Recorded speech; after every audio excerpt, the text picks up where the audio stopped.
Hey, y'all, it's your girl Claudia Jordan, and we're back with TGIF. Happy Friday. We're here to spill the tea and break down the biggest headlines in the news and on social media. And later on the show, we have your Super Bowl weather forecast with Fox weather meteorologist Kiana Lewis. Now sit back, relax, and get ready to sip this hot tea. Please welcome Al Reynolds and our special guest co-host for the week, Armand Wiggins. What's up, fellas? What's going on, Claudia? What's going on, everybody? I'm so excited to be here. Last day. I'm going to miss you guys, but I'm ready to get into some things. We shall. Are you guys drinking today? Absolutely. I brought out an old favorite. I have Crown Royal Vanilla. So that might be before your time, but Crown Royal Vanilla means that brown liquor means we about to spill some really good tea tonight. So you on the brown? I'm having a mocktail today, but I blended something up, some strawberries, some lemonade, and some club soda. So I'm fake drinking today. Okay. I'm real drinking today because it's the end of my first week here on College Hill, and I got some vodka and some Simply Lemonade and some Red Bull. But it's a good day because I have 2 paydays now, and today was our day. So I'm good, and I'm going to celebrate. Cheers to you, Armand, for your week, and thanks for being with us this week. So wait a minute. You hitting the casino? 2 paydays?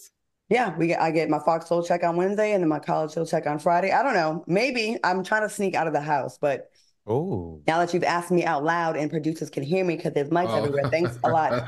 All right. Sorry. All right, Armand, you definitely set your mark on TGIF this week. Did you enjoy spending time with us and the Soulmates? Absolutely. I enjoyed spending time with you. I enjoyed spending time with Al. I also want to give a shout out to, everyone that came before me, from Quad to T.S. Madison to Dustin to Flame, because there were some very hard seats to fill. Shout out to Funky Dineva too, because this was a very hard seat to fill. And, I'm grateful that I had the opportunity to actually be here. So shout out to you guys, and shout out to the Soulmates, and shout out to the whole Fox Soul production here that's, produces TGIF. I'm really grateful and thankful because I usually host my own show, so it was different kind of being a part of an ensemble, and I really enjoyed myself here, and hopefully I can come back. So thank you guys for lending me your space. I had a blast.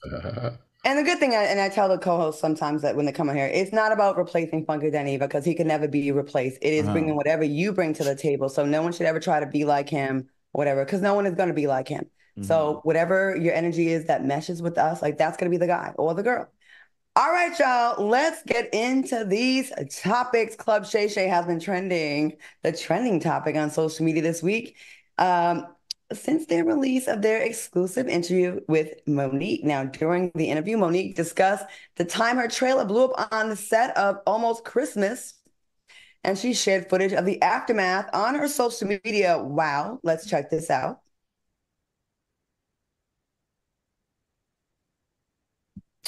Remember how Taraji said the trailers were infested? Yes. Our trailers blew up.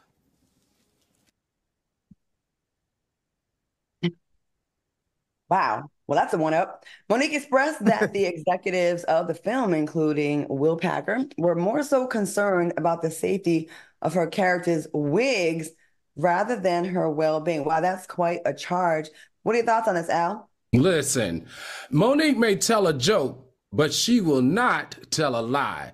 And that's one thing about her. Now, if you listen or watch that Club Shay Shay interview, Monique always got receipts. And she's also a Sagittarius. And one thing a Sagittarius is going to do is keep them receipts and keep them records. Now, I'm not a Sag, but I'm just like her. She writes stuff down. She documents stuff. She makes sure that she remembers things. She keeps text messages. She keeps emails. She keeps all that stuff just in case she's got to go back and bring the receipts back out. And in this case, that's exactly what she did. Now, everyone is kind of giving her a whole lot of flack about her Club Shay Shay interview. And I'm going to say this, Monique has been through some traumatic experiences like all of us. And like we say all the time on this show, when you go through a traumatic experience, whether it's sexual assault, verbal abuse, or whatever, you can't tell a person when to speak on it. The good thing about Monique is that when she go through hers, she speaks on hers. She don't wait 15, 10 years, 5 years. And that's one thing that I have to value about Monique and listening to the Club Shay Shay interview. And the last thing is, I've been reading the comments and they talk a lot about her legacy and about, does she want to go down like this? And I will say this, if you're going to stick to your guns about sharing your experience and walking in your truth, if that's going to mess up your career in order for those behind you to not have the same issues, then I'm going to give her a thumbs up for being that type of woman. Chris, we have a comment from YouTube from Chris. He said, blew up. That sounds like what Diddy be allegedly doing to people. I'm going to have to put allegedly in there. Oh, actually, well, no, it's not really. And Monica says, I'm glad nobody was hurt. Armand, what do you think? I was with you until you said that Monique should be out here risking her career for other people. Listen, I love Monique, and she does have the receipts. I love that she has that because we would all think she's crazy, crying and complaining. But even with the receipts, enough could be enough. Like at some point, Monique, let it go. Pick and choose your battles, girl. We believe you. You've won. We don't need to know your whole 50-year career of everything that has happened and everybody that has done you wrong. You gave us the bullet points.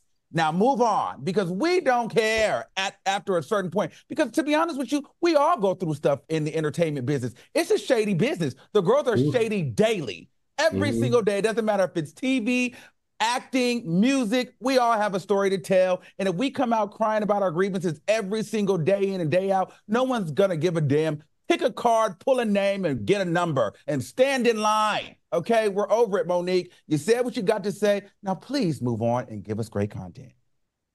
I'm going to go ahead and just point out the hypocrisy that one day people are against Monique and the next day they are for Monique. And I think that happens with quite a few people that commentate on this. And Monique, I don't think you should shut up, as Armand is suggesting, because Black women are constantly being told to be quiet. We've heard enough. That's enough from you. It bothers me. So you shouldn't speak about what happened to you. You keep talking yourself because there's other women that are counting on people like you to be vocal. And so what if people the wrong way? If it is truly your experience and if you truly have receipts, like Al said, then what is wrong with talking about it? I think with women, we have to say it has to be in the package that y'all like for y'all to take it seriously. She got to be the right weight, the right skin tone, the right person, the right this, the right that, and make you feel comfortable. When really we're forgetting it's about Monique and what Monique has been through. And she has every right to speak on her experiences. Like, why are we telling Black women to shut up? Oh, wait a minute. I forgot. That's what we do in this country. All right, we have some comments from the chat. Kelly says, it makes sense that Tiffany slammed Monique. She's friends with Will Packard. And yeah, that's about it for that. That's it for the soulmates for that comment. All right, Chrisean Rock is being accused of colorism after calling out a dark-skinned girl on social media. Take a look. You're broke as you're ugly with a fat nose. You don't even, and I know you don't like your complexion because you look like one of them type. Oh, what are your thoughts on her remarks? Do you think social media should ban Chrisean's profile? Armand? No. At some point, I just feel like the gaslighting has to stop. Everything is not a colorist comment. Everything is not against women. Everything is not against Black people. Everything is not against gays. We have to stop being so sensitive. Some of this stuff is just kitchen table talk. She said the girl had nappy hair, big nose, and she looked like she hate herself. We all know somebody that looks like that, whether they're dark, white, big, fat, ugly, whatever. We've been there before. But I think that we take these type of comments, you know, when a person is trolling us and we pick them apart because they're picking us apart, and we want to add color or race or gender bias to it when it's like, girl, it's not even that serious. Everybody is so sensitive these days, and it's like, everybody is not colorist. Everybody is not prejudiced. Everybody is not homophobic or transphobic. So at some point, we need to stop being so sensitive about everything. And it's so much fake outrage out here. It's disgusting. Every day. Al, what do you think? Well, you know, I don't know. That was a pretty colorist comment right there, Amon. So I'm not going to, if you want... No, I'm sorry. That was a colorist comment. That simply was a colorist comment, and it was intentional. But the thing is, I wouldn't get upset about it, or I don't get upset about it because, and I wouldn't use that as a reason to ban her from social media or ban her from her rights, you know, her constitutional rights, because this to me sounds like it's on brand with who she is. You know, it's on brand with how she carries herself in the public these days. It's on brand with her moral compass. So to hear her talk like this to someone, it is rude, it is disrespectful, it can be interpreted as colorist, but it's on brand with her. I don't expect anything more from Chrisean. This is the same woman that, you know, has her boyfriend who's in jail face tattooed on her face. Picture tattooed on her face. The same guy who publicly embarrassed her. You know, the same guy. Didn't they physically get into an altercation? So I don't give much credit to people like that. But I do want to know, because I know that Claudia, you have dealt with this quite a bit, and you've been really good at neutralizing it. But tell us your experience, because a lot of people kind of teeter with you about being a colorist. No, I'm not doing that with anybody right now, because I've already apologized, addressed this. That happened in 2005 and 2008. I'm not going to rehash this for more people that didn't know about it. So let's just stick to Chrisean. I agree with you, Al, about Chrisean not really being the standard to expect a whole bunch from. This is not Michelle Obama that we're talking about. This is Chrisean Rock that tattooed her cheating, abusive boyfriend, who she actually abuses herself, on the side of her face, that's in jail. I don't even know if that's her man or not. Can it be deemed colorist? Yes. Can it also be deemed as being too sensitive? Yes. Sometimes I like to consider the source. I do think she was trying to throw a jab at a dark-skinned girl. And I think in this day and age, when we've evolved so much past, comments that we used to think were okay to do, everyone knows what's offensive to dark-skinned people now. And you cannot say those things right now. I do understand why it is perceived to be a colorist statement. And Chrisean, I don't know if you're taking advice from TJF or if you're taking advice from anyone, but you have enough drama in your life right now, so maybe stay away from. You can say other insults to someone outside of their skin color, because it's going to deem you as a colorist, and it's going to be hard to get away from that. Terrence said, well, she mentioned her complexion and hair and nose. Sounds colorist to me. But yeah, the black woman saying big nose and all that, I think that's odd. I just feel like so no one, whether you're a viewer or anybody on this panel, you've never talked about anyone's looks. You've never, dragged somebody or made a shady comment. Does that make you colorist? I know I've talked crap about people all the time. People say you're a colorist. People say I hate women. They say all kind of crazy stuff, and it's just simply not true. I just may not like you. I might think you're ugly. I might think you have a big nose. I might think you have nappy hair. I might think that your breath stinks. I might think you're fat. Whatever I feel, does that make me fat phobic, a colorist, a racist, all of these things? No, it just means I don't like you. I think I'll tell you. Go ahead, Al. No, I'll tell you, Armand, and I think for me, being a multiracial, light-skinned guy, I do have to watch my tongue. And I definitely have to watch it more now when I'm on a public platform, because I could be labeled a colorist even though I was just telling a joke or being honest about someone at that particular time. And I think it's a little bit harder for us who are lighter skinned, because that's the first thing they want to point to when you make an observation about somebody else that's of a darker skin tone. And that's what that's interesting, because that's like, I have that burden of doing that for no reason except for the light skin that I have. Does that make sense? I understand. So yeah, I have to be sensitive. I mean, I can't even tell a joke, because if I tell a joke, people can label me as a colorist, and I don't think that's fair. But it is a responsibility. Or it's like being a gay person doing a comment on women or this. You're like, now you hate women, or you don't like, you know what I mean? So it's like, I mean, at some point we just gotta, fair is fair, right is right, wrong is wrong. Like at some point we just gotta stop being so sensitive about every darn thing. Like it is what it is. I agree we're a bit sensitive. I know we have to go to break, but I'll just end on this note. If you don't want to be deemed a colorist, hating black women, or hating the community, then don't make a pattern out of it, because you can't keep saying, well, it's just that person if it's 20,000 people, if it's 10 people, if it's, if it's a lot of people. Now, if it's an individual event, a unique event, or a couple of people, but when it's constant, then yes. So Chrisean, we're watching you. Hopefully this is a one-time thing. You get a pass for this, but if it's a constant thing, then it's going to be hard to shake that assessment of you. All right, y'all, coming up next, we have your Super Bowl weather forecast with Fox weather meteorologist Kiana Lewis, and later a woman claims heterosexual women have dated down low men. She says all of us have. I kind of agree with that. I can't wait for that. A lot of y'all hide. Keep it here. We'll be right back.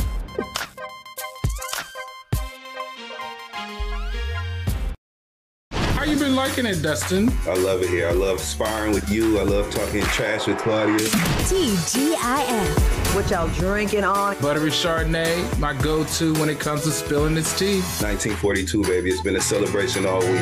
Every weekday. Yeah. Are you going to have any left? How about the big bottles, Al? How big is it? All right, let's not be sexually harassing our co-host this early in the show. I'm not saying we won't. It's just going to be this early.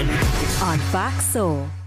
When I got the opportunity to get her, there wasn't no choice. I told myself, I'm going to take custody of my daughter. It's my baby.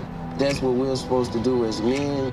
Take care of our home, build a foundation, you know what I'm saying? Love, our money, she's my purpose. I'm here to walk with her, hold her hand until she can walk alone. Ain't nothing like being a father in this world.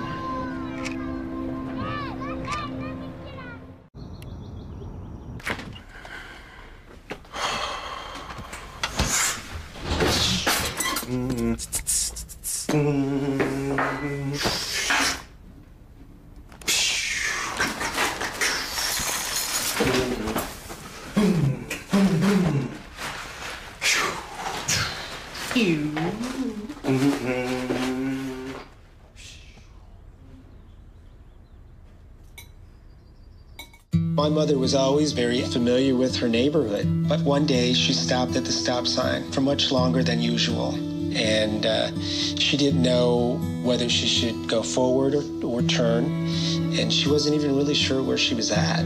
It was very unsettling for her. I felt so much better after my son told me, "Mom, I don't want you to worry or be afraid. I'll be there for you, and we'll figure it out."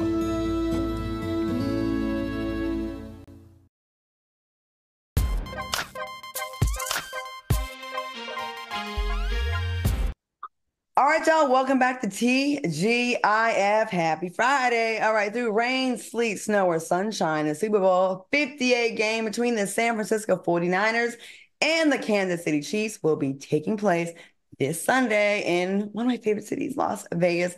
And for those who are traveling to Sin City, don't worry because we have you covered in our soulful forecast with Kiana Lewis.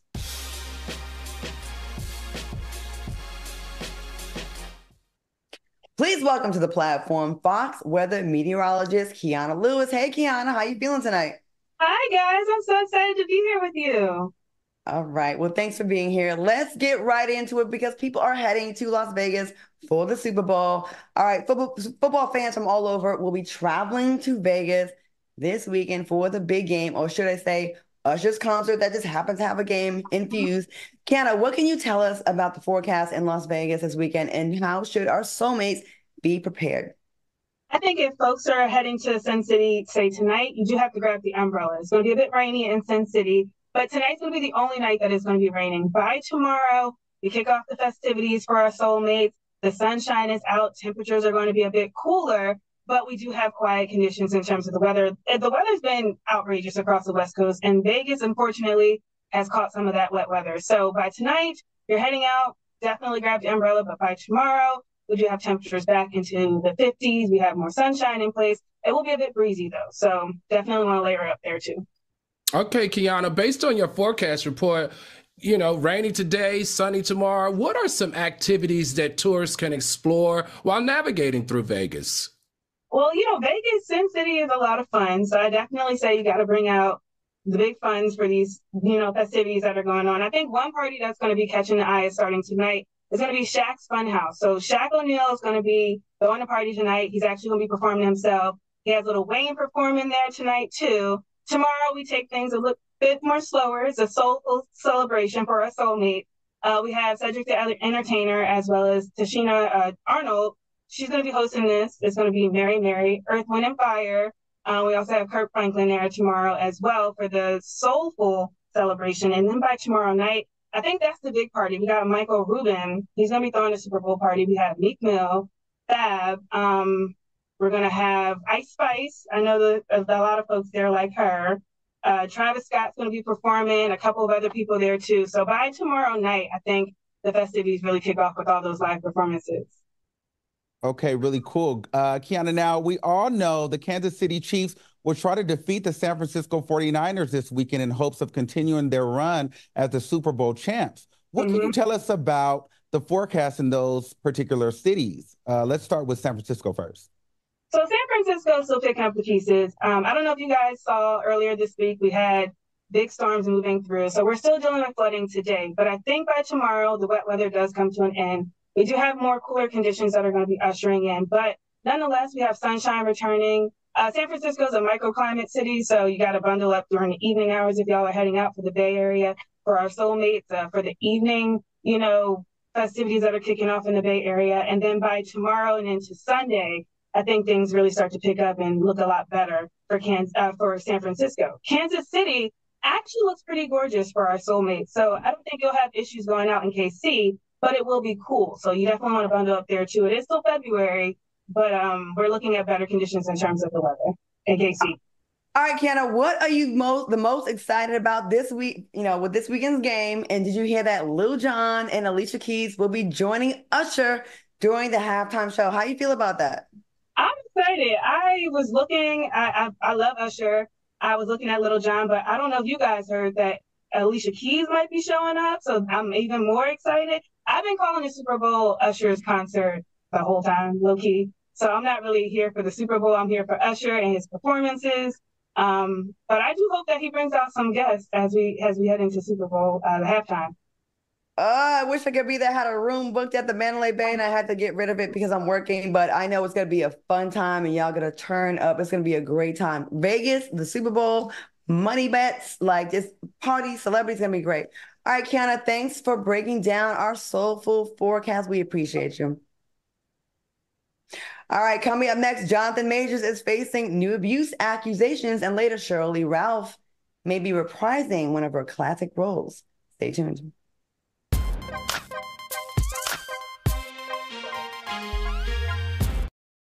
Freedom. It's at the core of who we are. The freedom to live without fear, to jog where we please, to wear a hoodie. The freedom to breathe. Before we celebrate the freedom most Americans have, we must fight for the freedom all Americans deserve. Because all lives can't matter until Black lives matter.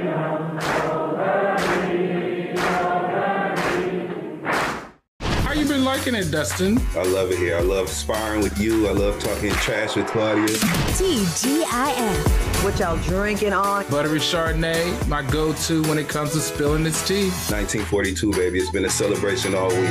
Every weekday. Yeah. Are you going to have any left? How about the big bottles, Al? How big is it? All right, let's not be sexually harassing our co-hosts this early in the show. Not saying we won't. It's just going to be this early. On Fox Soul. This one's for the real ballers and shot callers. The sisterhood of women in tech.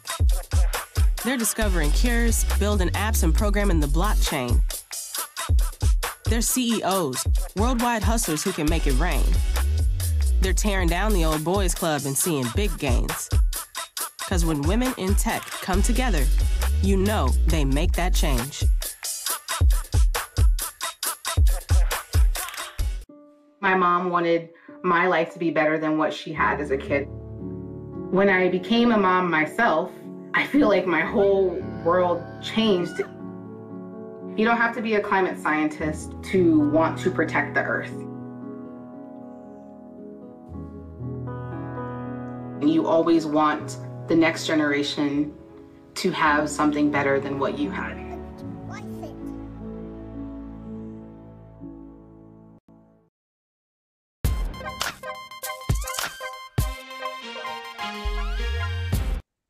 All right, y'all, welcome back to TGIF. Soulmates, leave some comments in the chat and we'll try to get to some later on in the show. All right, y'all. We have an update on Jonathan Majors. Jonathan Majors is back in the news after recently being accused of abuse by two more of his ex-girlfriends. According to the New York Times, Majors' ex-fiancée, Emma Duncan, alleges that he was emotionally abusive during their relationship and also choked, bruised, and threw her around. And Maura Hooper, who dated Majors during their college years, alleges she was emotionally abused by the actor, who also threatened to kill himself after she found out he was having an affair. What are your thoughts on these new allegations? Let's go to you first, Al. Hey, listen, we talked about this here on the show. The Manhattan District Attorney back in April said that it was multiple women, that it was several women, that he had more than 9 calls and interviews in his office. But you know what, Claudia, you know what I did? So I Googled these young ladies, and then they also said classmates on Facebook and ex-girlfriends have come forward. And guess what? All of them have one thing in common. And what do you think that is? They're white. None of them are Black women. And I think that there could lie where the problem is. And where there's smoke, there might possibly be a fire in this case. And I just feel like the way that his attorney is handling this is completely detrimental to his career. Her issuing a statement saying that that's how he was back then, that's not how he is now, is basically admitting that he was aggressive and could possibly have done some type of behavior that was abusive. I thought that was the worst statement that an attorney could have on behalf of a Black male. What do you mean you said that might be the problem? They were all white. What do you mean? No, I'm just saying, like, I feel like he has this affinity for a certain type of woman. And, well, let me just say this. He has an affinity for a certain type of woman. In each one of those cases, one thing that has been coming clear is that they all say that he choked them and that he was physically aggressive with them and that he threw them. So I'm just saying, I don't know that there would be multiple women of color who would allow a man to choke them on a regular basis like this. Okay. All right, Armand, what are your thoughts? Wait, Al, wait. Go ahead, Armand. Y'all have a little conversation. You don't know if there were that was a wild statement, Al. You don't know if he'll allow if they would like if what I'm trying to say that it didn't come out right. This is a deal. Yeah. I don't know a guy. I don't know a Black male that is an abuser, right? Where he will have multiple in relationships with multiple women where they would allow it. How about that? I feel like, maybe 1 or 2, maybe 3 or 4, but I feel like somewhere in there, they would have been like, listen, you're not going to freaking choke me out. That's just my opinion, though. Well, I definitely believe that he's guilty on this. I mean, because they even have in reports that he admitted that, they were all the relationships at that time were toxic and, very emotionally draining and toxic, and he was a part of it. But one thing that was standing out to me is the fact that, he would always or seemingly mention that he would kill himself and, kill them or, rip the baby out of them. Like his heart got ripped out. Like I don't know. It was a lot of manipulation and verbal abuse. And I feel like there's physical abuse there. I don't really think it matters of whether they're white or Black. I just think that, he was abusing these women. I do believe it. And see, this is the difference between what we were talking about, Claudia, the other day and today. I feel like these stories are they're very detailed. Why we don't see all the proof and evidence. I feel like these stories with these women, they're all sounding the same. The language is the same. So it's hard for me to believe that all of these women are making this story up against this one man. You know what I'm saying? So they're all aligning with each other. So to me, when I see a story like this, I'm like, yeah, where there's smoke, there's fire. This guy definitely did something. And then you have him admitting that, this was just a toxic situation that I was in. So this is the type of stuff that I like to see when a victim comes forward, like a detailed description of what happened. So then there's not a lot of gray room for iffiness and, obscurities and objections. I will say this, and I hope y'all take this segment just seriously just for a second, because I know there's some laughter the other day, and it really actually made me feel a way because I am a victim of sexual abuse, and it was just really not, I felt like it was just a weird space. And it's hard to talk about these things, but I know this is TGIF, but we got to have some kind of conversations where they are uncomfortable, but they're real. I will tell you this. A lot of people like to try to comfort victims if they don't have the details proper, if they are inaccurate, or if they leave some things out, or if they take a long time to come forward. When you are traumatized from a situation, sometimes as a mechanism for self-perseverance, your mind will make you'll forget some things. Your details will not be there. You won't have everything right. So I just want to say this. Yes, are there women? Yes. Are there women that lie about these things? Yes. Are there men that lie about being abusers? Yes.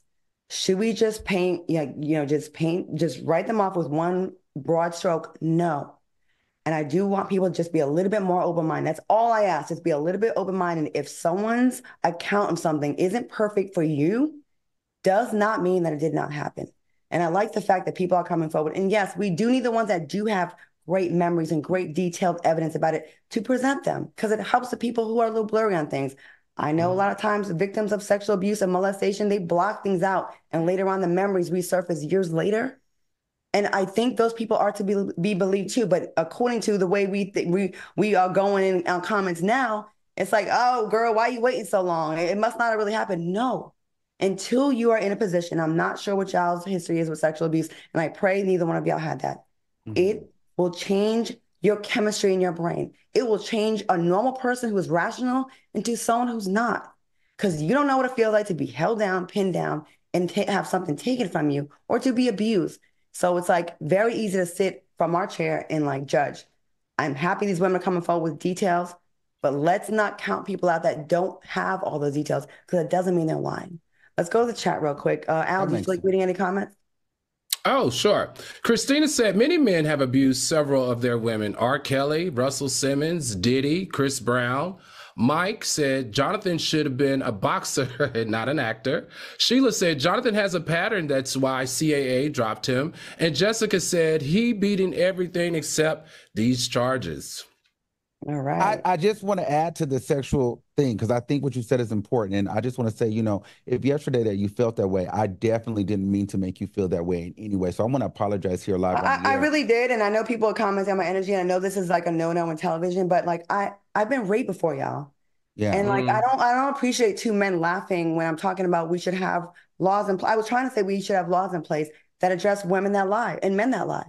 Yeah. Like it's very hard to put these things out there and for it to be used as fodder or to have like a little boy moment. Like, I don't like that, you guys. And I think it stops people from wanting to share their experiences.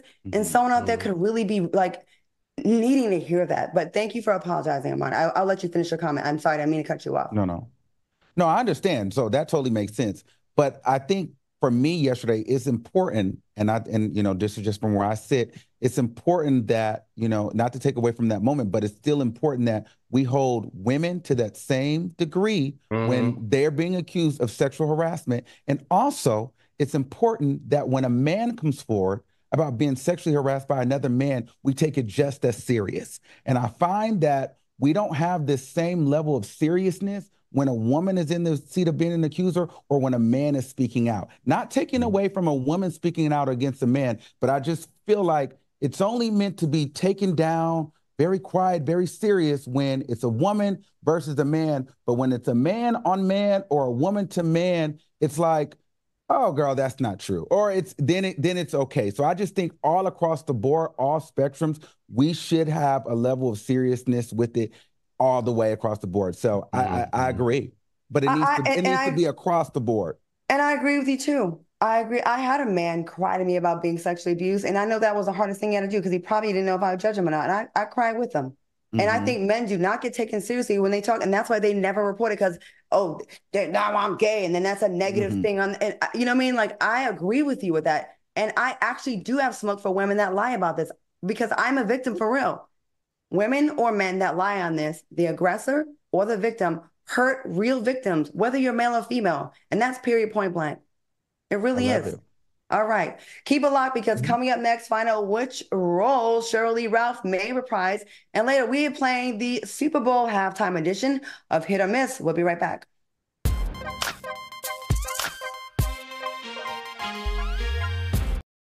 My mother was always very familiar with her neighborhood, but one day she stopped at the stop sign for much longer than usual. And she didn't know whether she should go forward or turn, and she wasn't even really sure where she was at. It was very unsettling for her.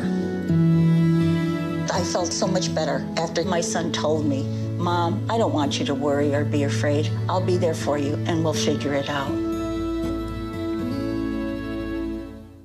How you been liking it, Dustin? I love it here. I love sparring with you. I love talking trash with Claudia. TGIF. What y'all drinking on? Buttery Chardonnay, my go-to when it comes to spilling this tea. 1942, baby. It's been a celebration all week.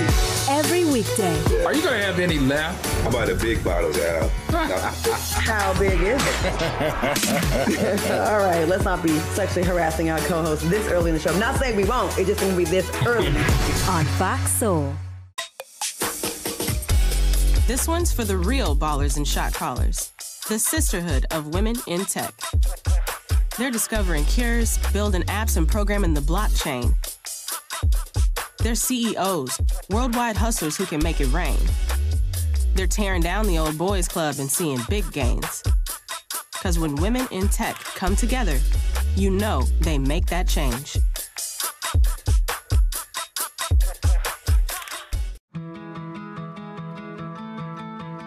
There was a time in my life where I was extremely homesick. I decided that I needed a pet. When I first saw a turtle, my heart was full. He jumped up and kissed me and jumped right into my arms. I immediately went up to the volunteers at the shelter and said, I want him. He's got to come home with me. Now I'm anything but lonely. Every day with Turtle is a perfect day.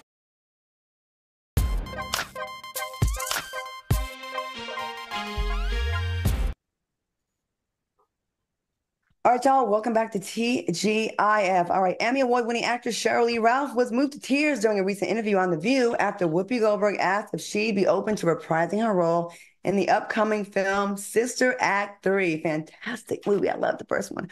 Whoopi said, we're in the process of putting together Sister Act 3. Would you come be part of it? Whatever it is. Cheryl replied emotionally, Whoopi, would you guys be here for this opportunity? And real quick, Cheryl Lee played the role of Lauryn Hill's character's mother in Sister Act 2. She became a phenomenon for her classic line, singing does not put food on the table. Singing does not pay the bills. Singing is no guarantee for a future. There are a lot of people out there that singing their coulda, shoulda, wouldas. All right, Armand, let's go to you first. What do you think? I think this is great. I love Sister Act 2. I love Cheryl Lee Ralph, and I love it. I'm here for it. So yeah, I'm here for it for sure. Al, what are your thoughts? What do you think? You like this? No, man, let me tell you, when Cheryl Lee Ralph got emotional, I got emotional. I really love this movie. And I got so excited. The first thing that came to my mind was, is Lauryn Hill gonna come back? Now that you're announcing and asking people to come back, I was like, is Lauryn Hill going to come back? How iconic would it be if Cheryl Lee and Lauryn Hill both came back for this movie with Whoopi? I'm just like sitting here waiting to hear who else is attached to the project. You know, I would love to see her come back. She had such an amazing last couple of years. Remember, we was at the awards in LA when we got our first award for TGIF, and we met her. She was there. Al? You talking about Lauryn Hill? No, Cheryl Lee. Oh, yeah, absolutely. No, I see Cheryl Lee here in LA quite a bit. She's just so gracious. She's just so warm. She's just such like a martyr in our community and in the entertainment industry. I can't say enough positive things about Cheryl Lee Ralph. Shirley, do it. We would love to see you in it. I think that'd be amazing. All right, y'all. A woman is sparking controversy online after implying that all women have dated a down low man. Check this out. I feel like every bitch has with a DL man. Whether you know it, didn't know it or not, you with that. You know? And it's like, you might not have with him after you found out, but I'm telling you, every bitch in America has with a man as DL. All right, y'all, do you guys agree? And have you ever dated a woman while creeping on the DL? Al, you know I'm going to you first. What do you think? Okay, since I'm your resident, I guess what people would consider as DL. I'm definitely not DL. I don't condone the DL culture, but I am bisexual. And it's a fact. And if I choose that I'm going to be with a woman, then I'm going to be with a woman. I'm not going to creep on the down low with a man. If I choose to be with a man, I'm going to be with a man. I'm not going to creep on the down low with a woman. And so my whole thing is, the first thing is I had to learn that down low is an African-American slang that's only speaks to the African-American community. So my first question is, why is that, number one? And number two, I would like to shift the conversation here. Why do DL men exist? I think that's the big question here. Why do DL men exist? And if I'm honest, I think most DL men exist because they are afraid of the homophobia that exists in the Black community. For me, I think a good way to kind of neutralize all of this conversation, because the conversation is getting kind of old, is that we should really focus on creating safe spaces for Black men to express their sexuality without judgment. If you create a safe space, then men don't have to be on the down low. They don't have to be deceptive as it relates to their sexuality. Because to me, sexuality is a spectrum, right? And many freely express their love, but not everyone is open, period. Hold on. I need to bring it back because I have a question, though. I just have one question. I need to know, have you ever been attracted to men while dating a woman and she didn't know? I'm a bisexual man, so I'm attracted to men and women and trans. I am a bisexual man. I'm attracted to a lot of things. I am fluid. My spectrum is wide. So if I'm dating someone, because I am bisexual, I let them know from the beginning, this is what's up. This is what's up. Either you're into it or you're not. But I'm not one of those dudes that when I meet a woman just to get her in bed, I'm not going to tell her about my sexuality. I'm too old for that shit. So every woman you've been with knew that you would get it in with a man. So there was never a secret. Every woman that I've been with since I found out and came to the acknowledgement that I am bisexual, moving forward, I have always been honest. I have to. It's a health risk for everybody involved. I'm responsible. I'm a responsible individual. And I didn't get to this age by being irresponsible. And I don't get to this position in my life by not being honest. I love that. So I think personally that I believe it's true. I believe that at some point, for the most part, women have messed with a DL man at some point, or a man that's trying to figure it out at some point in their life if you've lived long enough, and I think part of that is why we have so much homophobia, though, especially in the Black community, because I think, sometimes these guys are figuring out who they are and they're finding out, maybe I'm into men. And, they end up coming out to the girl or telling their wives. And then all of a sudden the woman becomes jaded. And then you have this birth of like, oh, he's gay, and then all this homophobia happens. But so I believe that is true. Claudia, what do you think? I'm interested to know. Do you think you've ever messed with a DL man? Of course. Yeah. Of course. And I'm tired of women getting the blame. Oh, because women create this toxic environment for men and not a safe place. Well, I think people need to start being honest out the gate. Like I think a lot of men want to have it both ways. They want to have their cake and eat it too. And no one has ever told me that they were bisexual. No one has ever asked me my opinions if I would be open to it. No one has ever said, hey, we have great chemistry and great vibes, and I really like you. We're sexually attracted to each other. We're compatible, but I have been with a man before. No one has ever asked me if I was okay with it. They just assumed. I'm not letting women take that as that is not our fault. That is your fault. That is something within you. You don't feel confident. All this, my truth, my truth, my truth. Live in your truth. If you feel that way, be bold, be loud. That's why I actually really respect gay men that say, I am gay, and they're not, they're, and I know that's scary to say that, because you're letting go of something. So let me ask you this. If a man was interested in you and checked all the boxes and he told you, hey, I sucked a dick before one time, would you be with him? I think I already have. No, if a man came to you and said, Claudia, you guys are going on dates, it's a thing. And he's like, but I have to tell you, I have been with a man once in my life. I tried it, but I'm not like that anymore. Yeah. Would you be with him? Keep it real. I don't feel like you would. Actually, I actually would, because I was dating someone who I was extremely attracted to, and physically and emotionally, I really liked him. And I feel like I was like 95% sure that he was bisexual, or that he had messed with a man at one point.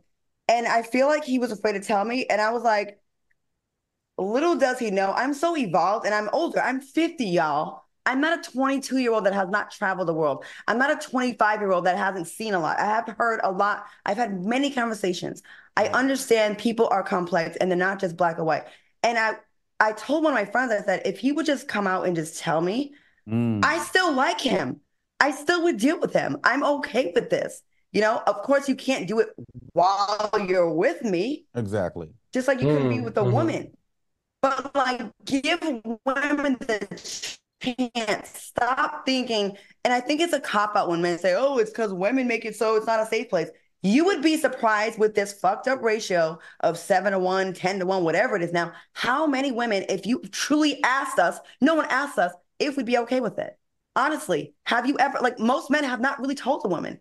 Al, I think you have, and that's great, that's admirable. But there's a lot of men that choose to be sneaky, straight and gay, and then somehow it's our fault. It's not our fault. Well, I hope you didn't interpret what I said as saying women are responsible. I never said that. I said no, but I hear that a lot. I just hear it a lot. Oh, okay, cool. 'Cause I don't want you to be getting mad at me again. I'm not mad at anybody. I'm gonna make you mad. I'm just saying, creating that safe space, I think Claudia will help address that.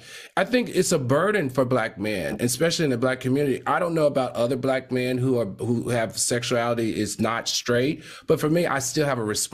I feel I have a responsibility to always protect my community and the women of my community. So for me to constantly talk about it or wear it on my sleeve, for me in my age group, it wasn't something that I did. Now, I wish I had been more vocal sooner for sure, because it helped empower the generation behind me to do the same. And that's the thing I love about this young generation. This young generation is like, listen, this is what we like. This is who we are. It is what it is. That's why I love seeing Dwayne Wade's transgender daughter stepping into her space.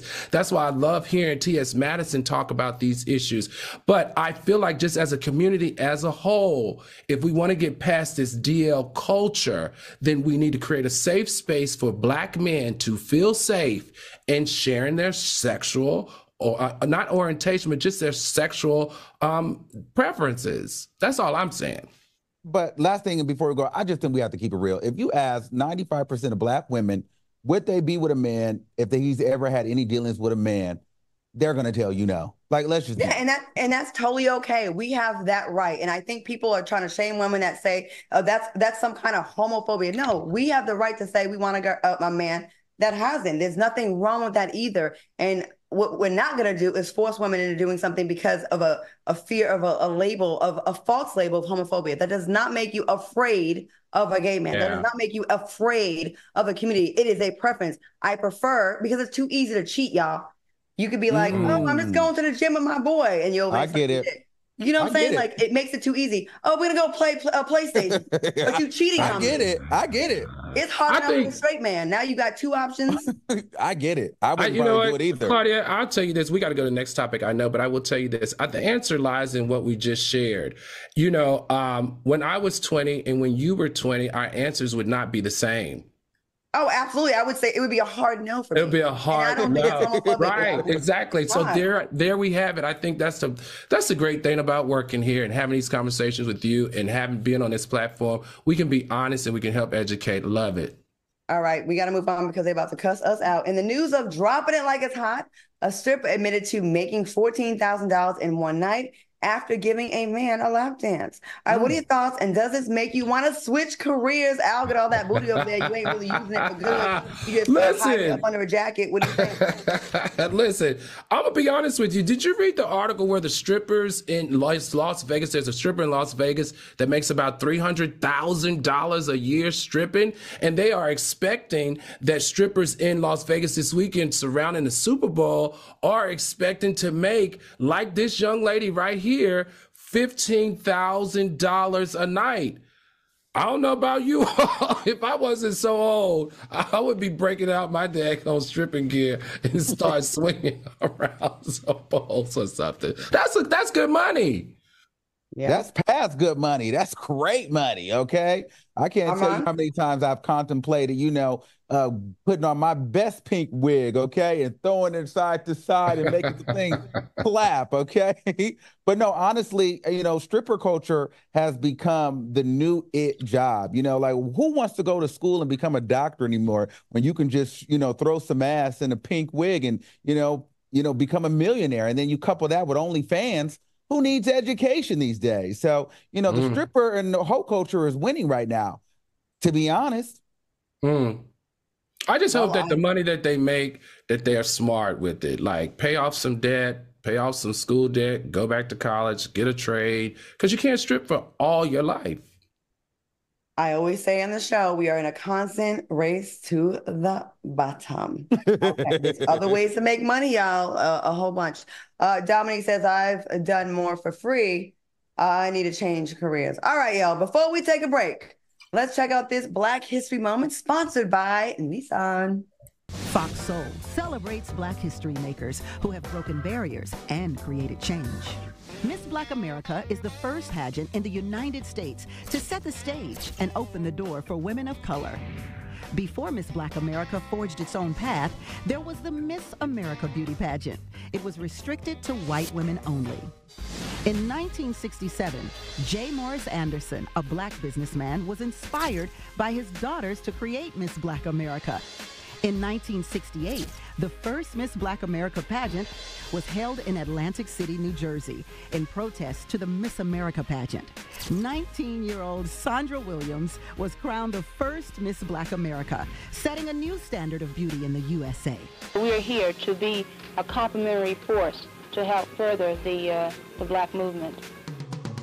The success of Miss Black America broke down the color barriers and opened the doors for change.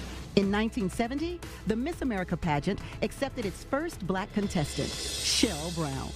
Today, the Miss Black America pageant is celebrating 55 years of Black beauty. Every year, there is a glamorous and dazzling pageant that continues to showcase and inspire Black women. The reigning Miss Black America is Ashley Myatt. Honoring Black History Month on TGIF, proudly presented by Nissan. Experience a whole new thrill of driving. Thank you so much, Nissan, for that. Al, what are your thoughts on this historic pageant?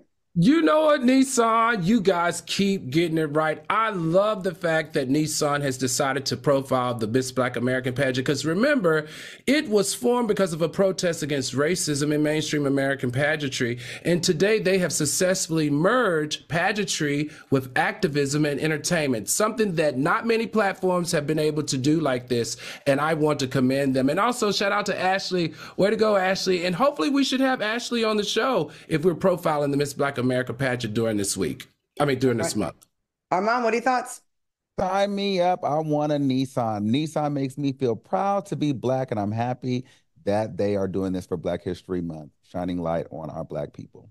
As a girl that started off in pageants, my entire career started with pageants back in the day, and I actually went to Miss Black America in Indianapolis in 1991. It's quite an eventful year. I love that we have this because we were kept out of this thing. The gatekeepers kept us out. We had to create our own. And I love it. Thank you so much, Nissan, for highlighting this pageant. All right, coming up, we are playing our halftime edition of Hit or Miss. Stay tuned.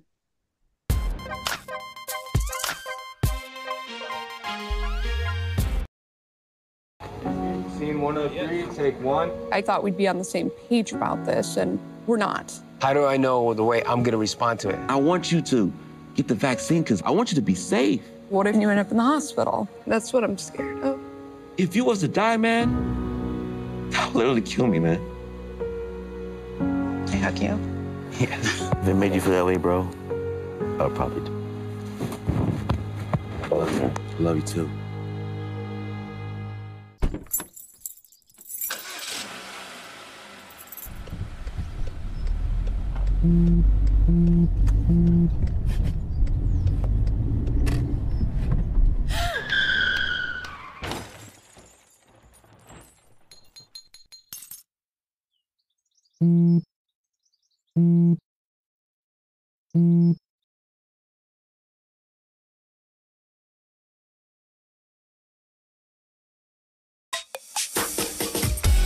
This one's for the real ballers and shot callers, the sisterhood of women in tech. They're discovering cures, building apps, and programming the blockchain. They're CEOs, worldwide hustlers who can make it rain. They're tearing down the old boys club and seeing big gains. Because when women in tech come together, you know they make that change. Freedom. It's at the core of who we are.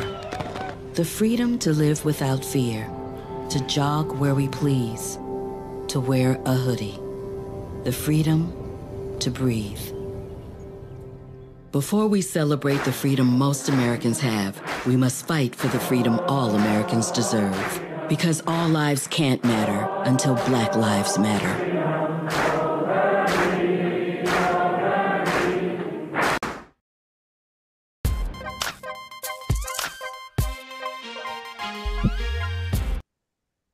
All right, welcome back to the show. Now, in honor of the upcoming Super Bowl, we are going to determine which past halftime performers understood the assignment in a fun game of hit or miss.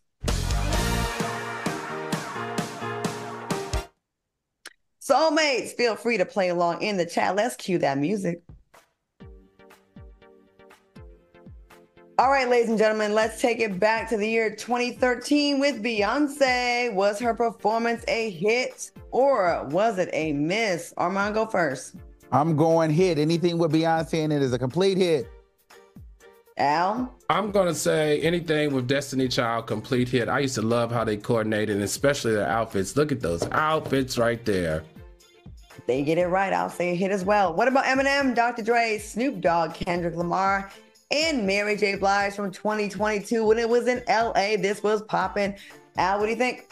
Absolutely a hit. You could feel the energy if you were in that stadium. And even if you watched it on television, definitely 2 thumbs up. They made me proud to be a part of the hip hop culture. I'm going hit for sure. It was Mary J. Blige for me. She was in her Beyonce moment, baby. I lived for Mary in that moment. She ate it up. This was such an LA-friendly performance, and people in the city were feeling it. It was so, I remember these vibes. I lived there for so long. Hits, hits, hit. All right, y'all, let's take it back to 2004 with Janet Jackson, Kid Rock, P. Diddy, Nelly, Justin Timberlake. Hit or miss? Armand, let's go to you first on this one. That was a hit, and I hate what that did for Janet's career. But it was a hit. That was iconic. Most legendary Super Bowl ever. Can't lie. All right, Al? Definitely a hit. It was hot. Everything about it was steamy. I enjoyed it. I hate the backlash, though. But other than that, it was awesome. I'm going to say it was a hit for Janet Jackson in the Super Bowl, and it was a miss for Justin Timberlake, the way he did not come to her defense like he should have. We have not forgotten.